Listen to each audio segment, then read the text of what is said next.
So this thought or idea just came to me about that. Thoughts and ideas coming to us. Have you ever noticed how when you dream or when you fantasize or when you just get lost in your imagination in fantasy land, have you ever noticed how effortless it is? It literally feels like instead of using energy like every other task or action or movement in this realm, in this 3D realm that we live in, on Earth particularly, there will be energy that is spent, and usually you will feel that some energy is being spent, hence you want to rest or drink water or eat, which means replenish something that has been taken out. So that goes with work, chores, basically everything and anything. Fights, arguments, debates, all of it. I have kind of noticed how, okay, not kind of, I've noticed how the more pleasurable what you're doing is.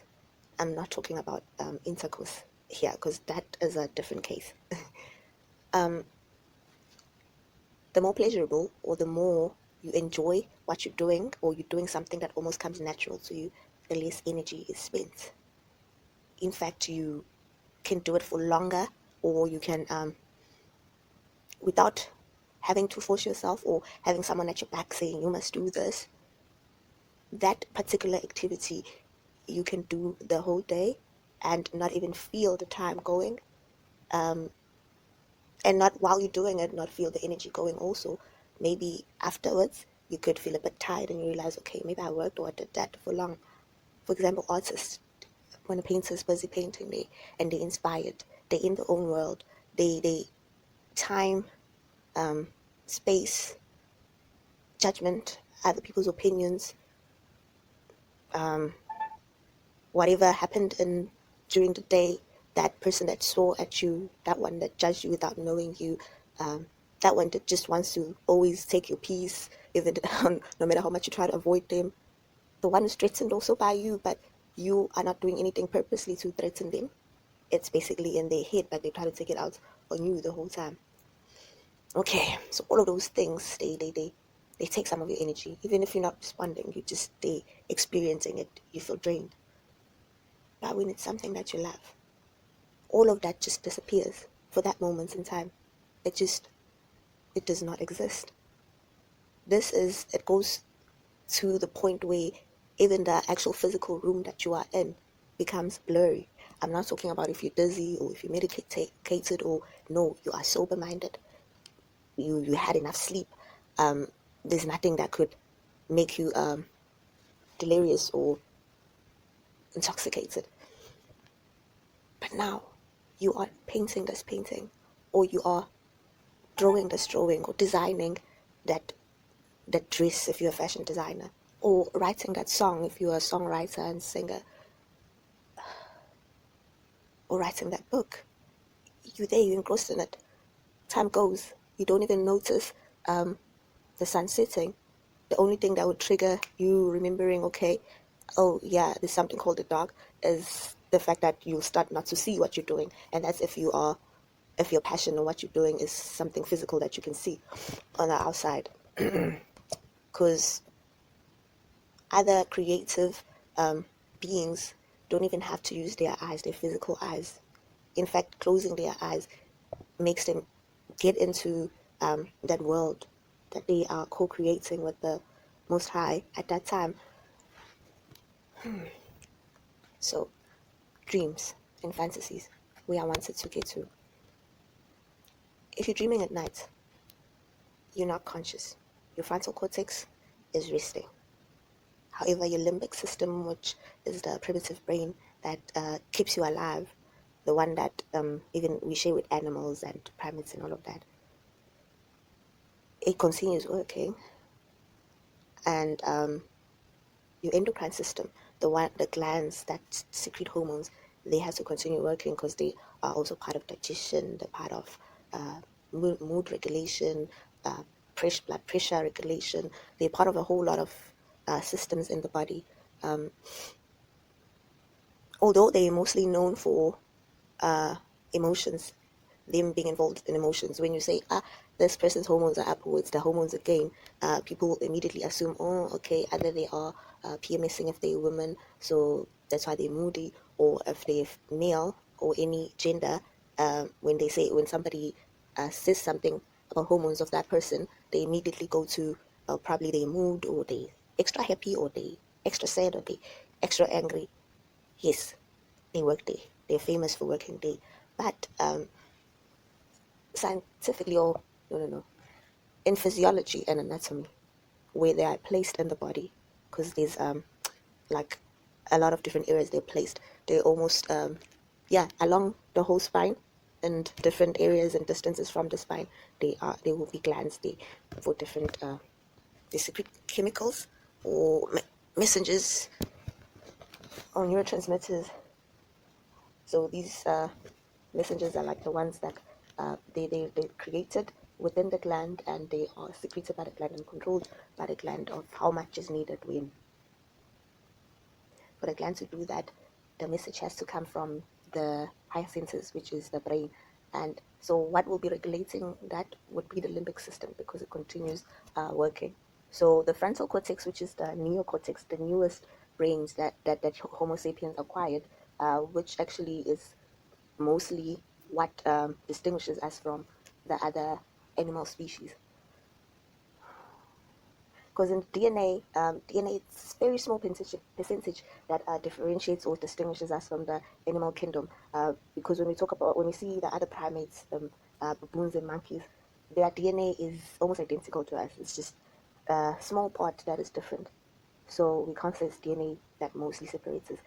It's that frontal cortex, the neocortex, that part of the brain that developed the last, and it's the one that gets to think right from wrong, logic, categorize things according to good or bad. It we can say it has mastered the duality of this realm, this 3D realm of things having two polar ends. And yes, it's very good, because we wouldn't have a language, and we wouldn't have an ability to create more than the other. Okay, actually, animals do not create. Do they create? Okay, I'll come back and give the answer once I've researched it, and I'm sure, because I do not want to give false information. Anyway, humans, we create the most. If they are animals that create, it's because of the frontal cortex. We can take something that does not exist and use something that exists, or that is physical, that we can see. We put it together. I'll use this physical thing to express and make this thing that is not existing physically yet, but it's existing in your mind, become something. So when you're dreaming or fantasizing, who or what brain is making those pictures, those and evoking those sort of the same feelings that would be evoked by the physical thing, the actual maybe house or money that you're fantasizing about, future husband that you are fantasizing about. You can even sometimes you can even smell them. It depends on how vivid your imagination is. You can feel the hands or the fingers on you. You can on not anyway. This is my channel is very PG. It's very no, it's not explicit. So deals with more of the higher chakras, not the lower ones. Although we need the lower ones for procreation, but we are here on top, on the thinking side. Okay, before I drift, fantasies and dreams. When you're fantasizing, you're awake, but you go as in your consciousness or your awareness moves from where you physically are to where your imagination is taking you. So technically, you are doing something. There is action. There is some movement, because a part of you is moving. Then why do you feel more energized after it, than instead of feeling drained or like you've used some energy? So my theory here is it's because it's not the physical you that is doing the work that time. It's not your vessel, your carbonated or starch vessel that is encompassing the spirit or the life force. It's not that is working or doing the work. It is a consciousness that is higher, a consciousness that does not need to use physicality for it to create or for it to exist. It just existing and being there, it is able to create anything without limits.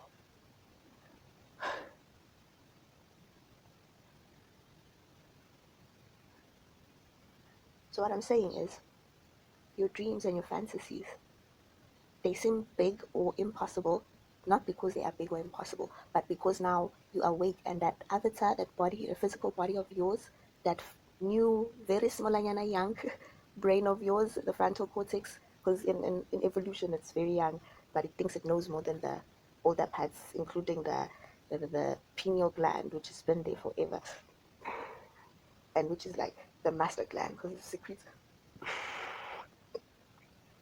DMT, dimethyltryptamine. Yeah, yeah, and it's the natural kind. Some people call it the god hormone or the god gland. And in spirituality of different cultures or ancient civilizations, they would call it different things like the third eye,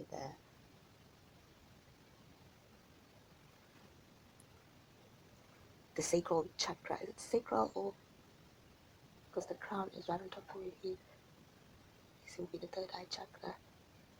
I want to remember another word that is used by different because there's quite a few. That one, it does not act in this realm, this physical realm that has restrictions and limits. So instead of taking from here, it comes and gives more energy. We can say it is the energy of who we call God or a higher power or the Most High frequency, which is within you. Can't point at it, but you know where it's emanating from. So it does not make sense for us human beings to say that our dreams are not possible and we shy away and be scared of them, or tell another person that that dream of theirs is impossible, because it's not even us that dreamt it and created it. It's a higher power. It was given to us.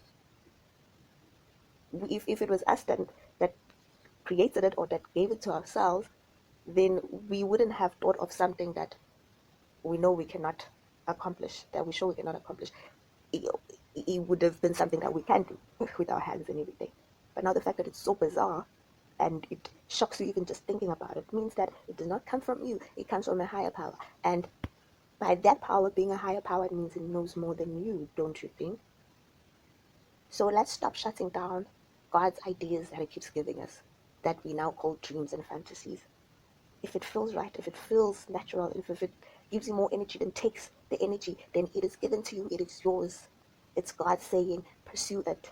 It's not going to be by your strength, it's by mine, it's my idea. Follow your dreams, people. I'm learning that also now. Slowly but surely. It's possible.